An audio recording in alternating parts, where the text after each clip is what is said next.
Hi, my name is Vittoria and I'm a 13-year-old girl. Before beginning this talk, I would like to introduce myself better. I live in Milan, Italy, and I have a little brother whom I love very much, even when he drives me crazy. That happens quite often. I'm an introverted person and I share my deepest feelings only with my closest friends. My favorite food is sushi because I'm passionate about fresh fish. Oh, and I spend a lot of time sitting on this wheelchair. Do you think disabled people give their wheelchair a name? That was a rhetorical question, but the answer is no, I didn't give it a name. And I forgot to say one more important thing. My biggest passion is acting, and I really want it to be my job in the future. My favorite genre is romance, and I've been part of theater shows at my school since I was about 7 years old. Now, I want to tell you a story. I recently went to see a play with 4 friends at Teatro Cimbaldi, an ultra-modern theater in Milan.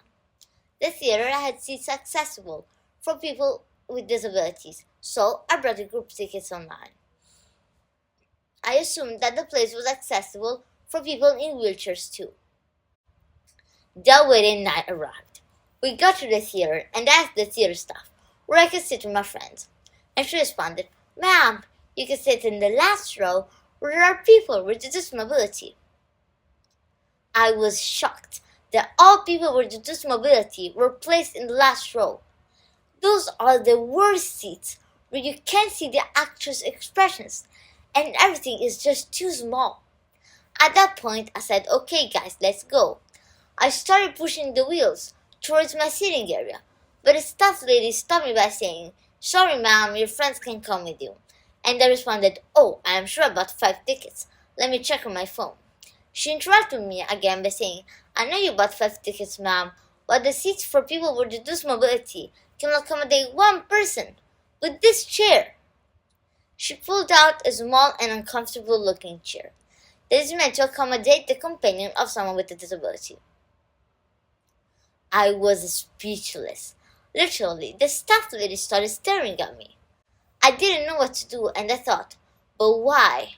Why is your role only for disabled people? Why should only one person accommodate the person in the wheelchair? Why should places like this prevent people with disabilities from enjoying a nice evening together with friends? Accommodation should not mean segregation. It should provide access and integration.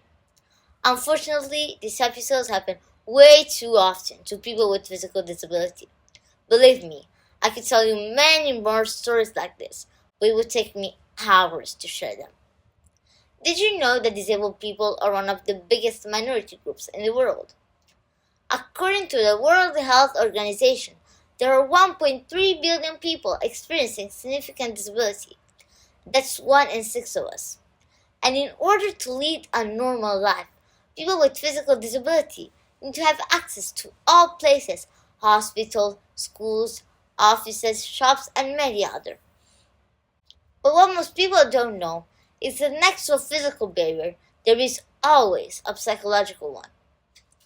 I'll go back to my theater example. When I found out that only one person could sit with me through the show, I felt wrong and out of place. It made me feel like a burden, and it confirmed the reason why people didn't want to be around me much.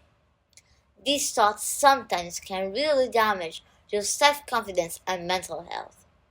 According to the Center for Disease Control and Prevention, people with disability report frequent mental distress almost 5 times as often as people without disability.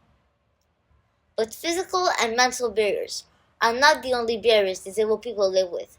There are attitudinal barriers, like stereotyping those with disabilities, assuming you know how they feel or live, and communication barriers. Some disabilities can affect your hearing, your speaking, or your reading. And social barriers.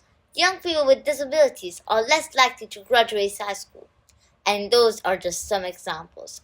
Lastly, I'd like to say, please don't think, "Oh, poor him, her," or "you're an angel." That kind of pity is humiliating and makes me want to run people over with my wheelchair. We don't want, all we want is to be treated just like our peers without disabilities. We don't want to be treated special. We want justice, dignity, and equality. Thank you.